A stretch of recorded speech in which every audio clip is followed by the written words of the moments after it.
மறுபடியும் இந்த நிகழ்ச்சியின் மூலமாய் உங்களை சந்திப்பதில் மிகுந்த மகிழ்ச்சி. ஆண்டவராகிய கர்த்தர் இந்த நாளை உங்களுக்கு ஆசீர்வாதமாக்கி கொடுப்பாராக.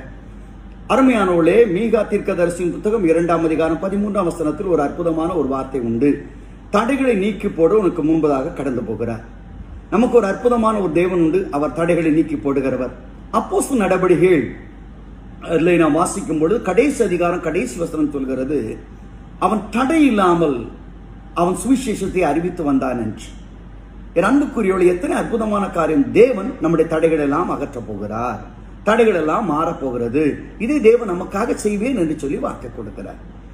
ஆனால் தடைகளை ஆண்டவர் உண்டு பண்ணுகிறாரா? இல்லை. அருமையானவர்களே, தேவன் ஒரு காரியத்தை தடை பண்ணி போட்டால் அதில் ஒரு அற்புதமான விடுதலை ஆசீர்வாதங்கள் உண்டு இல்லையா? அன்றைக்கு சாஸ்திரிகள் புறப்பட்டு தேவகுமாரனை தரிசித்த பொழுது இந்த வழியா இங்க போக வேண்டாம், தடையை மாத்திர வேற வழிக்கு டைவர்ட் பண்ணிவிட்டார். ஏனென்றால் ஆண்டவர் அன்றைக்கே ஒருவேளை கொல்லப்பட்டிருக்கலாம். தேவனுடைய சித்தங்கள் நிறைவேற்றப்படுவதற்காக அந்த காரியத்தை மாற்றி போடுகிறார். இதை போல தேவன் காரியங்களை மாற்றி போட்டால் அதுக்கு ஒரு ஆசீர்வாதம் உண்டு. இது பல உதாரணங்களை சொல்லலாம். ஆனால் தடைகள் நம்முடைய வாழ்க்கையில ஏற்படுவதற்கு சுய பரிசோதனையும் கொஞ்சம் தேவைங்க. என்ன தேவை?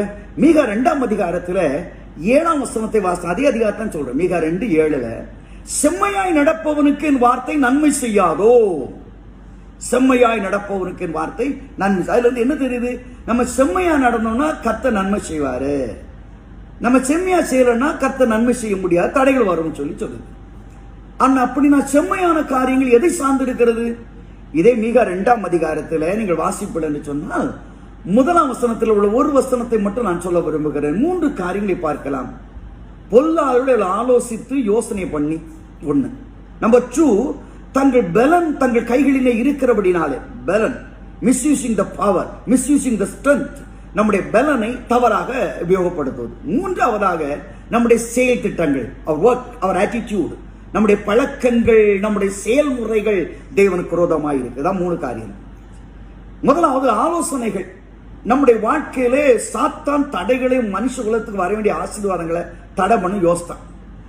சர்ப்பமான அப்படியே அங்கிட்டு இது என்ன பண்ணலாம் என்று யோசிக்கிறான். இது எப்படியாவது நான் அந்த நேரத்தில் ஒருவேளை நான் யோசிக்கிறேன், பைபிள் அப்படி எழுதியிருக்குல்ல, நான் யோசிக்கிறேன் ஒருவேளை இந்த அம்மா அந்த அருமையான இந்த ஏவாள் அம்மா போகும்போதெல்லாம் இந்த மரங்களை பார்த்துக்கிட்டே போயிருக்கிறான். ஆனால் இந்த மரத்துல ஏதோ இருக்குமோ ஒரு சந்தேகத்தோடு தான் அவனு கேட்கிறான். தேவனாய கர்த்தர் இந்த தோட்டத்தில் உள்ள விருட்சங்களை பழங்களை எல்லாம் புசிக்க வேண்டாம் என்று சொன்னாரா? அந்த சந்தை சொன்னாரா சொன்னதுண்டா என்று கேட்ட அந்த சந்தேகம் ஒரு பெரிய கேள்விக்குறியை உண்டாக்கிட்டு உடனே அந்த அம்மா போட்டு வாங்குறேன்னு சொல்லுவாங்களா? அப்படிலாம் சொல்ல, ஒரே ஒரு பழத்தான் சாப்பிடக்கூடாது. அதில் இருந்து சாத்தான் பிரவேசித்து மனிதனுக்கு தடைகளை உண்டு பண்ணுகிறான். அது சாம என்ன? நீ பிரசவிக்கும் போது உன்னுடைய பிள்ளை வேதனையோடு கஷ்டப்பட்டு தான் பிள்ளை பிறப்பான். மண்ணை வெட்டி வெட்டி வெட்டி உன் வேர்வை சிந்தின பிறகுதான் பலனை பார்க்க முடியும். தடைகள் உண்டாகிவிட்டது. நண்பர்களே, யோசனை யோசனை மனிதனுடைய யோசனைகள் இன்னைக்கு வாழ்க்கையில தோல்விகளை கொண்டு வருகிறது, ஏமாற்றங்களை கொண்டு வருகிறது. வேதாமத்தை ரொம்ப அழகாக சொல்கிறது. சங்கீதம் 2 விருதாவாய் காரியத்தை சிந்திப்பானேன். விருதாவாய் காரியங்கள் இன்னைக்கு எவ்வளவு தேவையில்லாத பழக்கம், இன்டர்நெட் அது இதுன்னு சொல்லி நம்முடைய டைம் கொல்லுதுங்க. தேவையில்லாத காரியங்கள், தேவையில்லாத பழக்க வழக்கங்கள், அவைகளை விட்டு வெளியே வரும்படி கர்த்தர் சொல்லுகிறார். அவைகளை விட்டு வெளியே வாருங்கள், அது நம்ம வாழ்க்கையை கெடுத்து விடும். இன்னொன்று சொல்லுகிறது, நீங்கள் வேதவசனத்தை வாசிக்க ரோமர் 1:21 தங்கள் சிந்தனையினாலே வீணரானார்கள், சிருஷ்டிகரை சேவியாமல் சிருஷ்டியை சேவித்து. ஆண்டவர் தான் நாம் அனுபவிக்கிற சகல நல்ல ஈவுகளை நமக்கு கொடுக்கிற ஒரு ஆண்டவர் ஆய்கட்டர். அவருக்கு மதிப்பு கிடையாது. ஆனா அவர் கொடுத்ததே பார்த்து பார்த்து பார்த்து பார்த்து அதை என்ன பண்ணா, இது என்ன பண்ணா, இதுக்குன்னே டைம் ஸ்பெண்ட் பண்ணி சிருஷ்டிகருக்கு கொடுக்க வேண்டிய நேரத்தை நாம் சிருஷ்டிக்கப்பட்ட காரியங்களுக்கு கொடுத்து கொடுத்து இதுக்காகவே வாழ்றோம். ஐயா, எதுக்காக வாழ்றா? சிருஷ்டிகருக்காக, சிருஷ்டிகளுக்காக வாழுகிற ஒரு வாழ்க்கை இந்த சிந்தனை. 3வது சிலர் சொல்லுகிறது, சிலருடைய வயிறு என்னதான் பைபிள் ரொம்ப அழகா சொல்லுது. பிலிப்பியர் 3:19 அவருடைய தேவன் வயிறு பூமி கடுத்தவளை சிந்திக்கிறார். உலகத்தை பற்றி தான் சொல்ல. அதனால்தான் ரோமர் 12ஆம் அதிகாரத்திலே அப்போஸ்தலனாகிய பவுல் சொல்கிறான், உங்கள் சரீரத்தை ஜீவ பலியாக மாத்திரமல்ல, இப்பிரபஞ்சத்திற்கேற்ற வேஷம் தெரியாமல் தேவனுடைய நன்மையும் பரிபூர்ண சித்தம் என்ன என்று அறியத்தக்கதாக உங்கள் மனம் புதிதாவதுனாலே மறுரூபமாகுங்கள். நம்முடைய மனசு ஃபுல்லா இந்த உலகத்துக்குரிய பாரங்கள் கவலைகளில் நிறைஞ்சிருக்குது. எல்லாம் காலையிலிருந்து நைட் வர உலகம் உலகம் உலகம். இதை விட்டு வெளியே வரணும். we have to come out the thought of the world. இந்த உலகத்தினுடைய எண்ணங்களை விட்டு நாம் வெளியே வரணும். இதுதான் வாழ்க்கையில முதலாவது நம்முடைய சிந்தைகளினாலே வீணராகிற அனுபவங்கள். நீ ஆண்டோட சமூகத்திலே பிலிப்பியரிலே 2ஆம் அதிகாரத்தில் கிறிஸ்துவில் இந்த சிந்தையே உங்களில் இருக்க கடவுள். ஆண்டவரே, உம்முடைய சிந்தையினாலே என்னை நிரப்பும் என்று கேட்போம், தடைகள் நீங்குவோம். இரண்டாவது, நமக்கு தேவன் கொடுத்த வல்லமை, தேவன் கொடுத்த சக்தி, ஆத்மபூர்வமானவர்களை எதற்காக உபயோகப்படுத்துகிறோம்? சவுலை நாட்டை ஆளும்படியான சக்தி ஆண்டவராகிய கர்த்தர் அவனுக்கு கொடுத்தார். ஆனால் அவன் அதிக நேரம் செலவு செய்து எதற்காக என்றால் தாவீதை கொல்வதற்காகவே நேரத்தை செலவு செய்கிறான். உட்கார்ந்து பிளான் பண்ணி தாவீதை கொல்வது எப்படி? ஏனென்றால் அவனுக்குள்ளே தேவனுடைய ஆவி அவனை விட்டு போய்விட்டது. ஜனங்களை பெலிஸ்தரை அழிக்க வேண்டும் என்று, மீதியானவர்களை அழிக்க வேண்டும் என்று உருவாக்கப்பட்ட, அந்நிய தெய்வங்களை கொல்ல வேண்டும் என்று, அழிக்க வேண்டும் என்று உருவாக்கப்பட்ட சிம்சோன் என்ன செய்கிறான் தெரியுமா? தெலிலாளின் மடியிலே உறங்குவதை தன் வாழ்க்கையாக பலனாக கொண்டபடி தன் ஜீவனை அவன் இழந்து போகிறான். இன்றைக்கு உன்னுடைய பலனை என்ன செய்கிறாய்? தேவன் நமக்கு நல்ல பலனை கொடுத்திருக்கிறார் ஐயா. அதை ஆண்டவருக்காக உபயோகப்படுத்தாமல் வீணான காரியங்களுக்காக. தாவீது அழகா சொல்லான், என் பலனாய கர்த்தாவே உம்மிலே அன்பு கூறுவேன். என் பலன் நீர்தான்.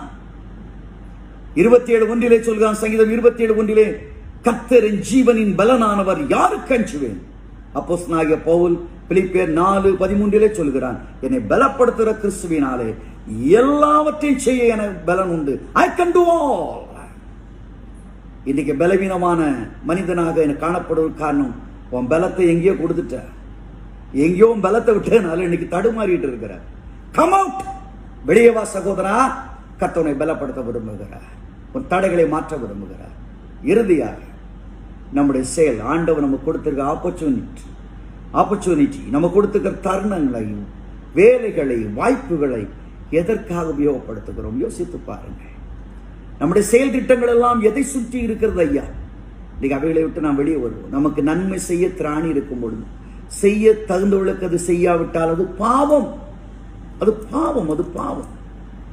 அன்னைக்கு தாவீதுக்கு ஒரு பெரிய பிரேக் த்ரூ எப்படி வந்தது தெரியுமா? அவன் எல்லாவற்றையும் இழந்து விட்டு 1 சாமுவேல் 30ஆம் அதிகாரத்தில் இழந்தது என்னன்னு தெரியாம போகும்போது ஒரு ஏத்திய ஒருத்தன் வியாதிப்பட்டு கிடக்கிறான், பசியில கிடக்கிறான். அவன் அப்படியே விட்டு போயிருக்கலாம். ஆனால் அந்த ஏத்தியனை அழைத்து அவனுக்கு அப்பம் திராட்சரசம் கொடுத்து அவனை தேற்றின பிறகு அவனிடத்திலிருந்து இழந்ததை திருப்பிக் கொள்வதற்கான வழி அவனுக்கு கிடைக்கிறது. உனக்கு நன்மை செய்திருக்கிறாயா? உன்னை நம்பி இருக்கிற மக்கள், உனக்கு இருக்கிற திராணிகளை மற்றவர்களோடு பகிர்ந்து கொள்கிறாயா? கொஞ்சம் யோசித்துப்பார். கர்த்தர் ஆசீர்வதிக்க வேண்டுமானால் இந்த தடைகளுக்கான எளிய 3 திட்டங்களை உன் கண்களுக்கு முன்பதாக நான் கொண்டு வந்திருக்கிறேன். முதலாவது, சிந்தை புதிதாவது நாளே மறுரூபமாகட்டும். ஆண்டவருக்கு நம்ம சிந்தையை அர்ப்பணித்த ஆண்டவரே சிந்தையை மறுரூபமாக்கும் என்று சொல்லுவோம். இரண்டாவது, தேவன் நமக்கு கொடுத்த எனர்ஜி, நமக்கு கொடுத்த சக்தி ஆக்கப்பூர்வமாய் உபயோகப்படுத்துவோம். நம்பர் 3, நம்முடைய செயல் திட்டங்கள் எல்லாம் பரிசுத்தமாக இருக்கட்டும்.